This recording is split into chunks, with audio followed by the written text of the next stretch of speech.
Continuamos en la conferencia de inmunoterapia contra el cáncer para pacientes 2024 en español con la doctora Narjus Flores, una distinguida oncóloga que dedica su carrera no solamente a luchar contra el cáncer, sino también contra las barreras que enfrentan los hispanos en Estados Unidos en la atención médica y tratamiento del cáncer. Su gran compromiso con la igualdad y educación es inspiradora y me alegra tenerla aquí con nosotros una vez más. La doctora Narjus trabaja actualmente en el Dana-Farber Cancer Institute y es directora asociada del Cancer Care Equity Program. También es profesora asociada en la Escuela de Medicina de Harvard. Gracias por la invitación, es un placer estar de nuevo acá. Vamos a hablar de varios temas que son muy importantes para nuestra población hispana, que son relacionados al cáncer, el tratamiento del cáncer y la participación en ensayos clínicos. Usted se ha dedicado a combatir las barreras que enfrenta la comunidad hispana en el tratamiento del cáncer. ¿Nos podría comentar sobre la situación actual? Bueno, en comparación con el último año, los obstáculos tristemente siguen y ahora creo que han persistido más porque algunas de las leyes que fueron de emergencia para la pandemia han sido removidas. Eso incluye pacientes que han perdido seguro de emergencia o Medicaid, que al removerse el estado de emergencia, muchos de estos pacientes han perdido cobertura de seguro que empezará para muchos en enero del 2024. Cuando hablamos de los hispanos buscando tratamiento o diagnóstico para el cáncer, el obstáculo número uno continúa siendo este acceso a seguro médico. La población hispana es el grupo en Estados Unidos que tiene la más alta tasa de falta de seguro médico. Y eso cierra las puertas a muchos procedimientos médicos que son necesarios para diagnosticar el cáncer y para tratar el cáncer. La segunda barrera que existe es muchas veces lo que llamamos sesgado o las vallas que tienen los médicos. Sabemos que hay vallas en contra de los pacientes de color, incluyendo los pacientes latinos, en los cuales muchas veces las razones por las cuales van al médico son minimizadas y no son tomadas en serio, lo que retrasa la posibilidad de diagnóstico del cáncer.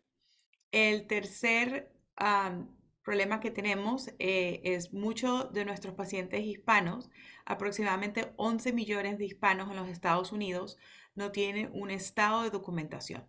No hay humano que es ilegal, pero hablamos de documentación migratoria.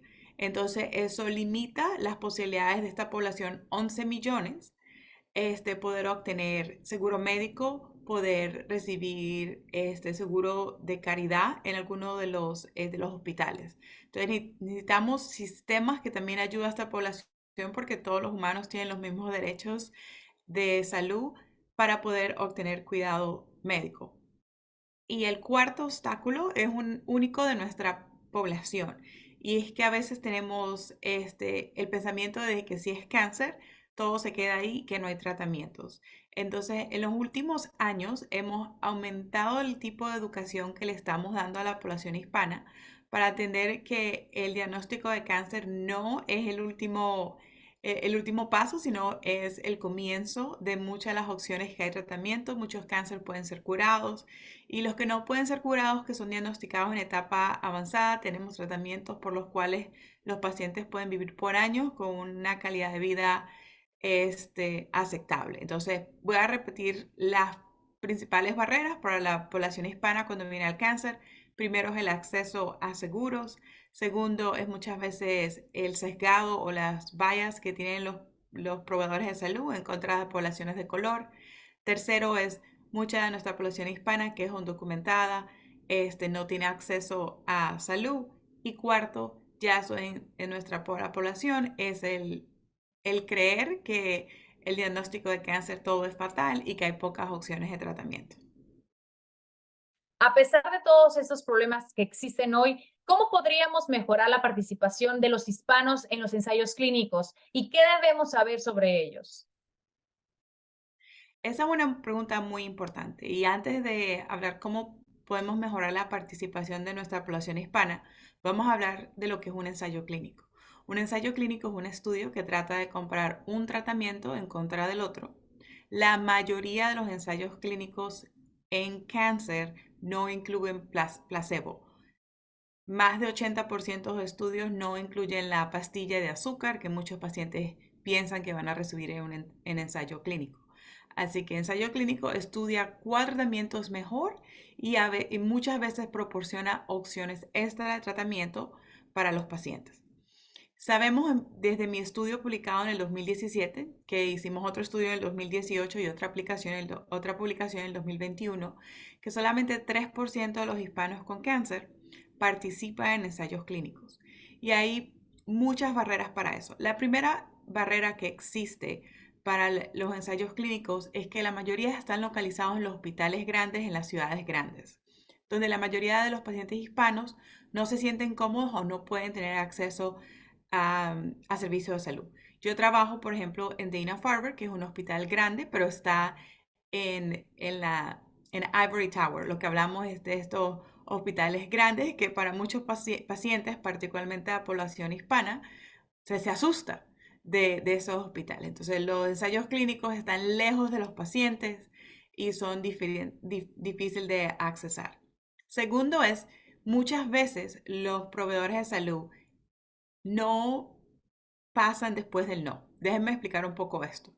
Cuando presentamos un ensayo clínico a un paciente y el paciente dice no, yo siempre digo que tenemos que pasar después del no, porque muchas veces los pacientes tienen miedo de que van a estar en un estudio de placebo, no saben lo que es un ensayo clínico para nada y el mecanismo de defensa es decir que no. Entonces yo tengo un paciente que dice que no, pregunto, déjeme entender un poquito más por qué usted no está interesada o interesado. Y eso nos ayuda a entender muchas veces, la mayoría del tiempo, las misconcepciones o los mitos que tienen los pacientes sobre los ensayos clínicos, particularmente en la población hispana, por los eventos históricos que motivan a que los pacientes no se sientan cómodos o confíen en el estado de salud. Entonces, yo lo que hago es que vamos a entender un poquito más y hablamos de lo que es el estudio clínico. Entonces, eso es una de las cosas que cada proveedor puede hacer. No necesita un cambio sistémico, sino explicarle a los pacientes en el idioma de preferencia, que es un ensayo clínico y qué es lo que requiere. Tercero, uno de los obstáculos que tal vez suene sencillo y que no existe, pero es una realidad, es que la mayoría de los consentimientos, ese es el documento que se tiene que firmar para ser parte de un ensayo clínico, está solamente en inglés. Hicimos un estudio que fue presentado en la Asociación Americana de Cáncer en el 2022, que mostró que la mayoría de los ensayos clínicos actualmente en Estados Unidos requiere que el paciente tenga proficiencia en inglés. Y el consentimiento muchas veces no está proporcionado en español. Entonces, el paciente que no habla inglés no puede ser parte del ensayo clínico. Y hablemos de los millones de dólares que se usan para hacer un ensayo clínico y traducir un consentimiento son 400, 500 dólares que tiene que ser aprobado por la institución de regulamientos éticos de ensayo clínico, pero el consentimiento no estando en español es una barrera que existe, que yo misma la encuentro varias veces con mis pacientes. Obviamente hablo español, soy cualificada como bilingüe staff y muchas veces esa es la barrera, un consentimiento que no está traducido y el tiempo que se traduce el consentimiento se pasa por los procedimientos de regulación, ya el paciente tiene que ir a otro tratamiento porque no tenemos semanas y semanas esperando. Entonces es la tercera barrera. La cuarta barrera es que los estudios clínicos requieren muchas más visitas. Entonces, para la población hispana, trabajan por hora. Entonces, el tiempo que no se trabaja no solamente es el tiempo que no se hace, sino el dinero que se gasta yendo a muchos de estos ensayos clínicos. Una de las soluciones que estamos tratando de implementar es proporcionar apoyo financiero a estos pacientes para que puedan viajar a los centros donde tienen los ensayos clínicos. Pero también hemos enfrentado obstáculos porque se puede ver como que el paciente está tratando de ser manipulado con el apoyo monetario. Pero cuando usted tiene que ir al médico mucho más frecuente, tiene que pagar por el parking, por el gas, tiene que pagar por la comida que come en el hospital, una ayuda económica para los pacientes hispanos puede hacer una diferencia muy grande. Particularmente usted tiene que viajar a otra ciudad o tiene que viajar a otro centro. Entonces voy a resumir los 4 obstáculos y cada obstáculo estoy buscando una solución. Lo primero es estamos hablando de los estudios clínicos que están en instituciones bien largas. Entonces, con una corporación llamada ENCORE, estamos tratando de mover los ensayos clínicos a hospitales regionales, hospitales que están cerca de la casa, porque mi abuelita y mi abuelito prefieren muchas veces ir al hospital que conocen, al hospital que tienen muchos años yendo. Entonces, tenemos que traer los ensayos clínicos a los pacientes en vez de seguir pensando de esta forma de que el paciente tiene que ir al ensayo clínico. El segundo problema es que a veces los pacientes dicen que no de una vez. Entonces, como médicos, como proveedores de salud, tenemos que explorar por qué el paciente está diciendo no. Muchas veces eso está avanzado en mitos y no en la realidad. El tercer obstáculo es el consentimiento. Muchos estudios, en el estudio que publicamos, muchísimos de los estudios, inclusive fase 3 estudios, no tienen consentimientos en español. Entonces, es tiempo de que pensemos en el consentimiento en español antemano, no cuando ya el paciente lo necesite. Y a veces toma tanto tiempo para traducir el consentimiento que el paciente no puede ir al ensayo clínico porque necesitan tratamiento. Y la cuarta es proporcionar apoyo financiero, porque muchos de los ensayos clínicos requieren más visitas, requieren más tiempo en el hospital y para pacientes que tienen recursos limitados es importante que proporcionemos dinero para la gasolina, a veces se tienen que quedar en un hotel si el estudio requiere varios días de infusión para apoyar a nuestros pacientes. Esto no es de que le estamos haciendo un favor a los pacientes, sino esto es una relación de 2 vías y tenemos que estar ahí para apoyar a nuestros pacientes en todos los aspectos del tratamiento del cáncer, incluyendo la participación en los ensayos clínicos. Gracias, doctora. Son puntos muy interesantes y relativamente fáciles de implementar que podrían beneficiar mucho en la comunidad.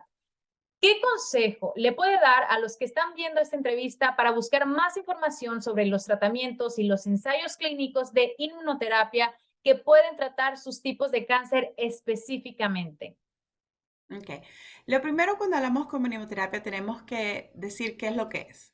Inmunoterapia no es quimioterapia. Quimioterapia es la que hemos usado por los últimos 50 años, que se basa más que todo en medicamentos que son químicos, muchos a base de metales o a base de otros productos tóxicos. Diferente. Aquí en quimioterapia el medicamento es tóxico, mata las células cancerosas y mata las células normales. La inmunoterapia es muy diferente. La inmunoterapia activa el paciente las células blancas, que son las células que nos protegen de infección y que nos protegen de el cáncer. Entonces, para muchos pacientes, las células blancas han perdido la capacidad de reconocer las células cancerosas. La inmunoterapia lo que hace es que activa las células blancas del paciente para que ataquen el cáncer. Entonces, esto es diferente. Este no es el medicamento directamente atacando el cáncer, pero es el medicamento permitiendo al paciente atacar el cáncer con sus mismos recursos. Esto quiere decir con las células blancas. Inmunoterapia en comparación con quimioterapia es mucho mejor, la tolerabilidad es mucho mejor porque tiene menos efectos secundarios, porque no es un compuesto químico que se le está dando al paciente, sino se le está dando al paciente la capacidad de activar las células blancas para atacar el cáncer. El segundo punto importante que la población hispana tiene que saber sobre inmunoterapia es que la inmunoterapia ha sido aprobada para muchos cánceres hasta temprano, como el 2015, que se aprobó para melanoma, en el 2016 se aprobó para lung cancer y para cáncer de pulmón, y ahora aproximadamente 18 cánceres tienen aprobado poder usar inmunoterapia. Así que hay muchos cánceres en el cual se puede usar esta forma de tratamiento. Los pacientes les va muy bien, las infusiones son cada 3 o cada 4 semanas.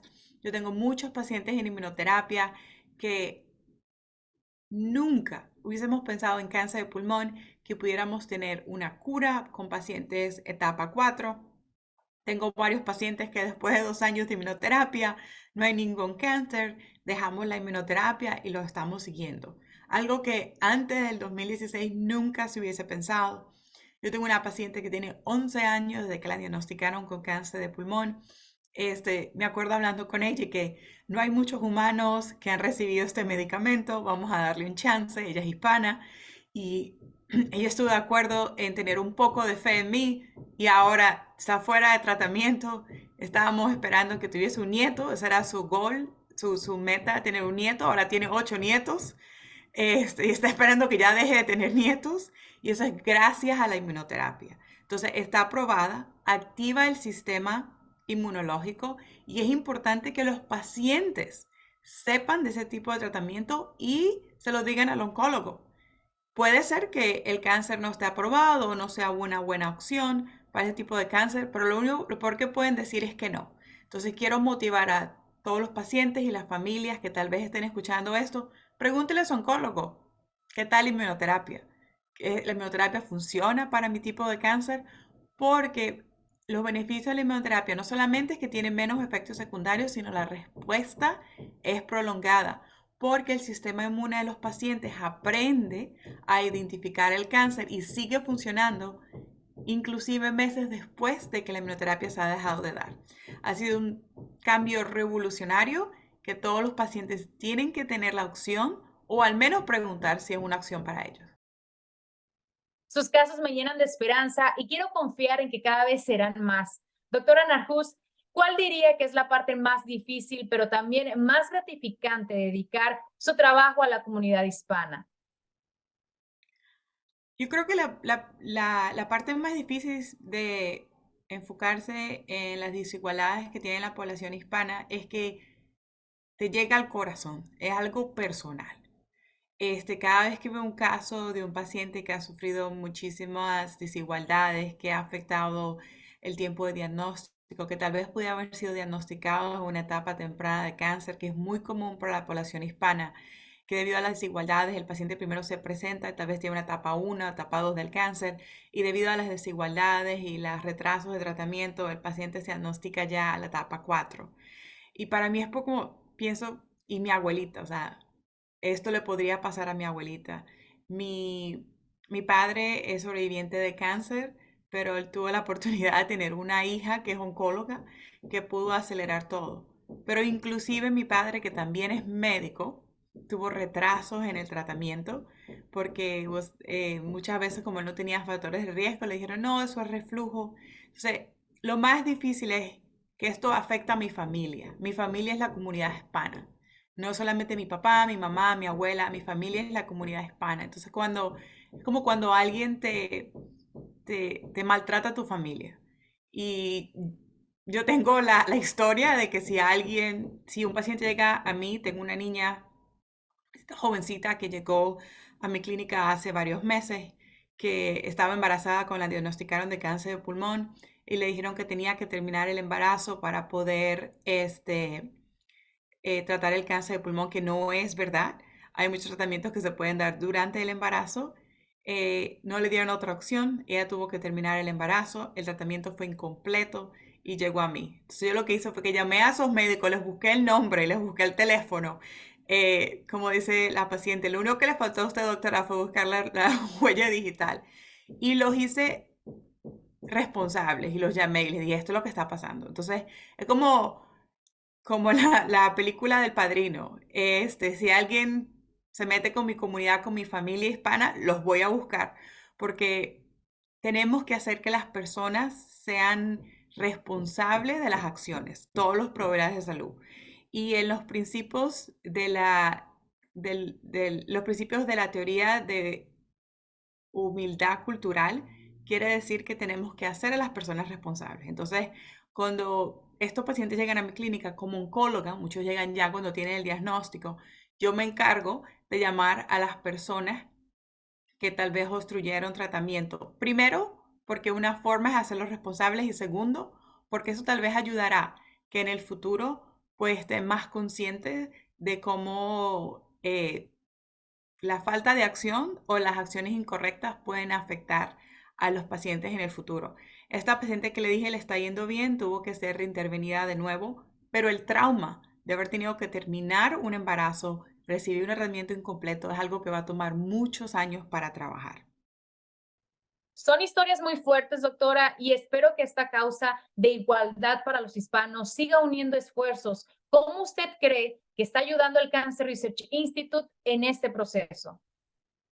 Una de las cosas bien importantes es que inclusive un estudio que también publicamos, nos dimos cuenta de más del 90% de la información en cáncer por los Cancer Centers, que son designados por el Instituto Nacional de Cáncer, no tienen información en español. Estos son centros de cáncer grandísimos que reciben muchísimos millones del Instituto Nacional de Cáncer, pero no tienen información en español. Entonces, el Cancer Research Institute, hablando hoy con todos los programas que han desarrollado en nuestro idioma, le da la oportunidad a nuestros pacientes de entender un poquito más de, de lo que está pasando. Y más importante, hablar de cosas que no se hablan, como los ensayos clínicos, que ya hablamos hace poco, y la inmunoterapia. Entonces, conocimiento es poder. Cuando nuestra población hispana está empoderada y tiene el conocimiento que necesitan, pueden muchas veces servir para discutir con los proveedores de salud, preguntar. Entonces, tener información es tan importante. Entonces, The Cancer Research Institute, teniendo información en nuestro idioma para nuestra gente, es una de las cosas que muchos de los centros de cáncer grandísimos de este país no tienen. Y eso es invaluable. Y además, la información está disponible para cualquier tiempo que el paciente o la familia lo quiera acceder. Cuando están en el tren, cuando están esperando el autobús, y tenerlo en porciones pequeñas que sean fácil de entender y con médicos que entienden la necesidad de la población hispana, hace que la información se pueda transmitir mucho más fácil y mejor. Yo creo que en las familias hispanas, cuando una persona es diagnosticada con cáncer, es como si le estuviera pasando a toda la familia completa y hasta los amigos. Por eso es tan importante que todos podamos tener esta información y compartirla cuando sea necesario con quien se pueda beneficiar. Doctora, ha sido un verdadero placer tenerla aquí con nosotros y sinceramente le doy las gracias por su tiempo y su dedicación. Quisiera añadir algo más para cerrar este segmento. Yo creo que son tres cosas que quiero dejar como un mensaje para la población hispana. Primero, preguntar al médico, cuestionar al médico, no quiere decir que usted sea un paciente malo. En nuestra cultura se dice que el médico lo que dice se hace. No. Está importante que usted haga las preguntas. Usted no está molestando al médico. Ese es el trabajo del médico, responder sus preguntas. Así que si usted no tiene preguntas cuando lo está viendo en persona o la está viendo en persona, puede mandar un mensaje, puede llamar después. Hacer preguntas y cuestionar no quiere decir que usted es un paciente que a los médicos no les gusta. Eso quiere decir que usted es un paciente activo y que usted está tratando de tener toda la información. El número dos es que el cáncer no es una sentencia de muerte para nuestros pacientes. Inclusive pacientes con etapa 4, por ejemplo el linfoma, el melanoma, pueden ser curados de la enfermedad gracias a la inmunoterapia, por ejemplo. Así que no es una sentencia de muerte. Y lo número 3 es que nuestra cultura es muy importante, pero también es importante que obtengamos información de áreas que son respetadas. Los tés son muy importantes. Yo soy médico y también me hago mis tececitos de nuez moscada con naranja. Sí, pero también tenemos que buscar información que está basada en la ciencia y tener una puerta abierta de comunicación con su médico si va a usar medicina complementaria, porque a veces la medicina complementaria puede interactuar con los tratamientos de cáncer. Es parte de nuestra cultura. Yo también me hago mis tececitos y creo en muchísimas de las cosas que son parte de nuestra gente, pero es importante que también usamos tratamientos que son probados por la ciencia que han ayudado a las personas a vivir mucho y vivir mejor. Entonces son mis tres mensajes para mi comunidad, para mi gente, cuando viene respecto al cáncer. Primero, hacer preguntas. Segundo, saber de dónde buscamos la información y que un diagnóstico de cáncer no es una sentencia de muerte.